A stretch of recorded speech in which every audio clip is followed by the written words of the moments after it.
Se você sempre quis jogar poker, mas nunca aprendeu as regras, então o vídeo de hoje é pra você, porque a gente fez um guia básico de como jogar Texas Hold'em. Alguns dias atrás, aqui no canal do Elombre, eu fiz um vídeo com lições de vida que o poker nos ensina. Aí teve muito comentário pedindo pra gente montar um tutorial básico com as regras do jogo. É isso que eu vim fazer hoje, senhores.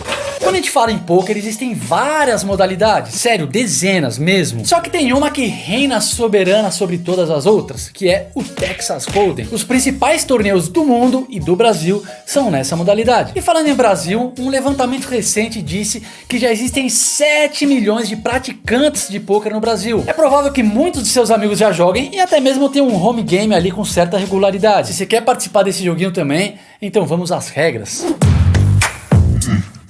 O Texas Hold'em é jogado com um baralho completo de 52 cartas. Cada jogador faz o seu buy-in para entrar na partida. O buy-in é como se fosse uma inscrição, tá? Porque funciona como uma espécie de torneio.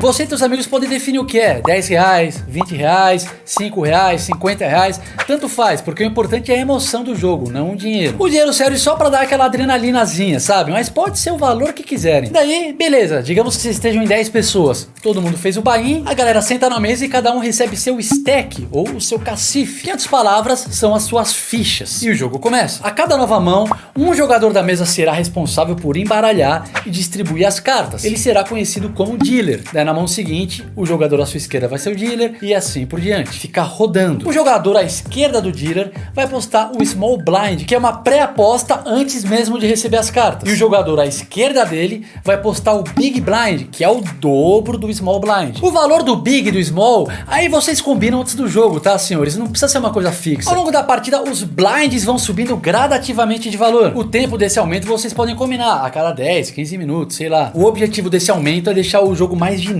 tá? Porque se continuasse sempre no mesmo valor, ia ficar muito parado. Daí, quando você perde todas as suas fichas, você tá eliminado. E o jogo termina quando algum dos participantes fica com todas as fichas da mesa, todas mesmo.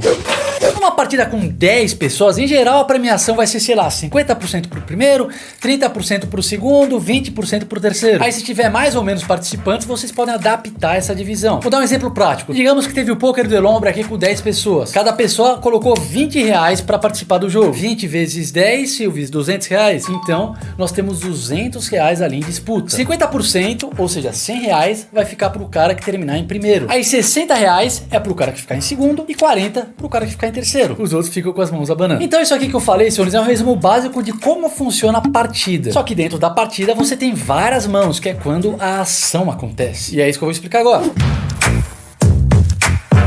Durante o jogo, na hora das apostas, você pode fazer algumas ações diferentes. Uma delas, claro, é apostar. Se você acha que tá bem, claro, você pega e aposta algumas fichas. Outra opção é você dar mesa. Dar mesa é quando ninguém apostou antes de você e você não tá afim de apostar. Então você dá mesa, você não aposta, mas você continua na mão, porque ninguém apostou antes. A próxima opção é se alguém apostou antes, aí você pode pagar.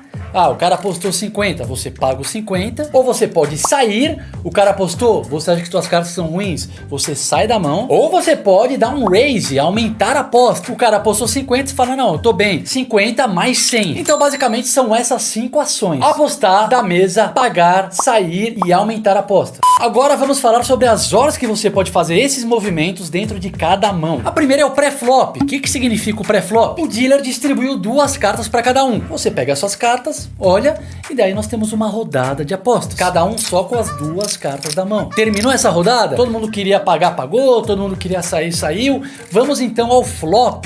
O flop são 3 cartas comunitárias que o dealer vai virar na mesa. O que significa a carta comunitária? Quer dizer que ela serve para todo mundo. Então, se o dealer abre 3 ases no flop, esses 3 ases valem para todo mundo, galera. Deu para entender isso? Aí nós temos mais uma rodada de apostas no flop, depois que vira essas 3 cartas na mesa. Em seguida nós temos o turn, que é a 4ª carta virada. Agora é uma carta sozinha. Então, vira uma 4ª carta comunitária na mesa, o turn. Depois dele, mais uma rodada de apostas. Por fim, o dealer vira o river, que é a 5ª e última carta comunitária. Aí, nós temos a rodada final de apostas. Então, deu para entender? O primeiro passo da mão é o pré-flop. Cada jogador recebe 2 cartas. Depois temos o flop.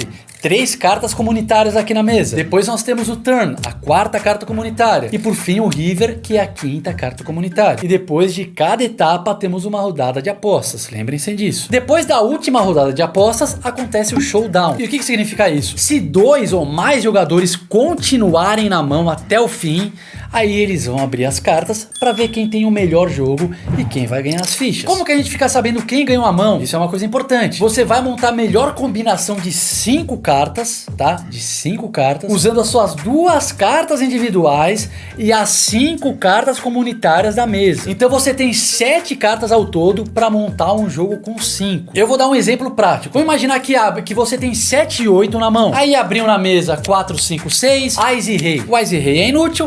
Você vai usar o seu 7 e 8 e você vai ter uma sequência.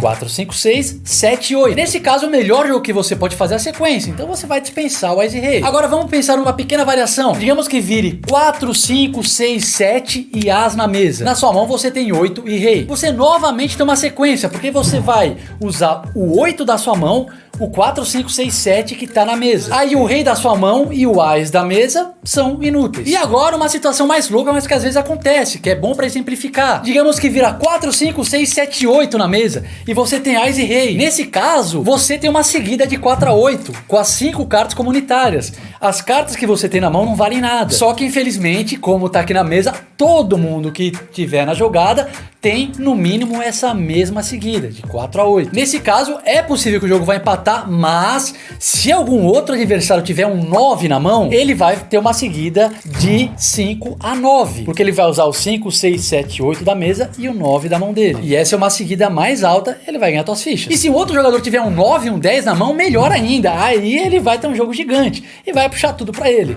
Agora é o seguinte, senhores, o que faz o poker tão especial é um detalhe fundamental chamado blefe. Utilizando a técnica do blefe, você pode ganhar as fichas sem ter o jogo mais forte. Pô, mas como é que dá pra fazer isso? Eu vou explicar. Imagina que virou a última carta, vocês lembram? O river. Então agora nós temos a rodada final de apostas. E você não tem nada na mão. Você não tem nada, você tem um lixo, um 2 e um 3. As 2 piores cartas do baralho e só tem carta alta lá na mesa. Você tá ferrado. Aí você olha o teu adversário e você sente, você pega ali algum sinal corporal que ele tá desanimado. E você fala, quer saber? Tá cheio de ficha na mesa. Você faz uma aposta gorda pra intimidar o cara, pra ele achar que você tem um jogo bom. Aí é possível que ele acredite em você e saia, mesmo que ele tenha um jogo melhor, com medo do seu jogo ser um vencedor. Ele fala, não vou pagar essa última aposta, vou economizar minhas fichas, deixa ele levar o que já tem. Só que é claro, se o cara paga, aí pra você ganhar no blefe, não pode ter showdown. Se alguém pagar, você tá ferrado nas horas de mostrar as cartas, porque você vai perder. Então você tem que agir com muita confiança e nas horas certas. Cara que é muito blefador e paga tudo achando que todo mundo tá blefando, costuma se ferrar no fim da noite. Essa é uma estratégia para você fazer em ocasiões pontuais. Não se esqueçam disso. Muito bem, então senhores, vamos recapitular, tá? Em primeiro lugar, a gente já explicou como é que funciona uma partida de pôquer. Vocês lembram, né? Primeiro passo, cada jogador paga o buy-in. Segundo passo, cada jogador recebe as suas fichas, o famoso stack. Terceiro passo, quem perde as fichas em alguma mão tá eliminado. E vai sendo assim até o quarto passo, que é uma pessoa terminar com todas as fichas da mesa. Essa é a partida. E agora a mão. A mão tem lá as etapas que eu falei. Pré-flop, flop, turn e river, tudo com rodadas de aposta. Terminando a mão, quem ganhar puxa, o baralho vai pro jogador da esquerda, ele embaralha, distribui as cartas e uma nova mão começa. Só que tem mais uma coisa essencial para você conseguir jogar poker, que é saber o ranking das mãos mais fortes. Senão você nunca vai saber se você tem um jogo bom ou se você tem um jogo ruim. Então eu vou começar do jogo mais fraco pro mais forte, tá? O jogo mais fraco é carta alta, que é tipo quando as suas cartas não tem nenhuma conexão. Mas isso é praticamente um lixo, né? É tipo, eu só tô citando por citar, porque é uma situação que às vezes acontece. Aí nós temos um negócio que é um pouco melhor, que é um par. Um par é uma dupla. Uma dupla é As e As, Dama e Dama, Rei e Rei, Valete e Valete, 5 e 5, 4 e 4, sei lá. A carta mais forte é o As e a mais fraca é o 2. Então, um par de As ganha de um par de 10. Um par de 7 ganha de um par de 3. E assim por diante. Agora, um jogo que é um pouco melhor que isso é 2 pares. Por exemplo, você tem 5 e 5, 6 e 6. Dama, Dama, Valete e Valete. E a quinta carta é uma carta que é, sei lá, um 2, sabe? E daí vamos pensar um negócio. Um jogador tem 2 pares. 2 pares de As com 2 e o outro tem 2 pares de Rei com Dama. Quem ganha é o que tem o par mais alto. Apesar do segundo par ser mais baixo, ser um par de 2, o que vale é o par mais alto. Agora, dá pra você ter uma mesma mão que um cara tem 2 pares de As com 2 e o outro tem 2 pares de as com 3. Aí o as com 3 ganha. Subindo um pouco no nosso ranking, nós temos a trinca, que já é um jogo excelente. A trinca são 3 cartas iguais. Rei, rei, rei. 10, 10, 10. Com mais 2 cartas desconectadas. Qual que é o próximo jogo melhor? A sequência. 2, 3, 4, 5, 6. 10, valete, dama, rei, as. Sendo que a sequência mais alta vai ganhar da mais baixa. E aí nós temos um jogo que é melhor ainda, que é o flush, que são 5 cartas quaisquer do mesmo naipe. 2, 3, valete, ás e 9 de ouros, por exemplo. Ou de paus, ou de qualquer naipe. Os naipes não tem valor no poker, tá? São todos iguais. E sabem quem ganha do flush? O full house. O full house é uma trinca com um par. É difícil fazer um full house no poker, então quando você faz, fique feliz. Agora um jogo que é praticamente imbatível no poker, que é a quadra. Eu acho que na minha vida inteira eu devo ter visto uma pessoa perder com uma quadra ou 2 no máximo. E quadras são 4 cartas iguais. Se tiver uma quadra de ases, então, porra, né, velho? As, as, as, as. Nossa, velho, você pode... Põe as fichas no meio da mesa e... vai pras cabeças. Então entenderam, senhores? Quadra é um jogo praticamente absoluto, só que ele perde pro Straight Flush, que é uma sequência do mesmo naipe, dificílimo de fazer. Por exemplo, 5, 6, 7, 8, 9 de copas. Meu, é muito difícil fazer isso, cara, muito. Você vai jogar a tua vida inteira e você vai fazer 1 ou 2 vezes na vida. E o que é mais raro ainda é o melhor jogo do poker, que aí, velho, aí sério, você pode apostar o que você quiser, cara. Não tem como perder, que é um Royal Straight Flush. É uma seguida de 10 as do mesmo naipe. 10 valete, dama, rei, as de algum dos naipes. Se você tem isso, não tem como você perder. É impossível. É sério, é impossível. E não se esqueça, senhores, vocês vão montar essa combinação de 5 cartas usando as suas 2 cartas individuais e as 5 cartas da mesa. E uma mão de poker é sempre com 5 cartas. Por que eu tô falando isso? Porque pode acontecer numa mão de eu e o Sivers, nós dois temos 2 pares de rei com dama. Imagina isso, às vezes acontece. Eu e o Sivers temos 2 pares de rei com dama. Só que 2 pares dão 4 cartas. Qual que vai ser o critério de desempate? A última. Eu tenho 2 pares de rei com dama e uma quinta carta que é um valete. A quinta carta do Sivers é um 10. Então eu ganho, por causa da quinta carta, tá? A sexta e a sétima não importam. São 5 cartas a mão do poker. Agora tem que jogar, tá, senhores? Porque se só ver esse vídeo, daqui a 2 dias já esqueceu tudo. É muito gostoso, cara. Reúne a turma, tal. Come os petiscos, toma uma cerveja, dá risada. Ó, o Sivers é uma ideia doida aqui. Ele tá pensando em fazer uma live, tá? De poker. Eu, ele, o Madruga e o Lex. E daí a gente vai narrando o jogo, explicando pra vocês verem ao vivo como é que funciona uma partida. Talvez seja uma coisa interessante. Então se vocês curtirem a ideia, coloca aí o que? Hashtag live de poker. Hashtag live. Que daí a gente faz esse joguinho. Até a próxima, senhores.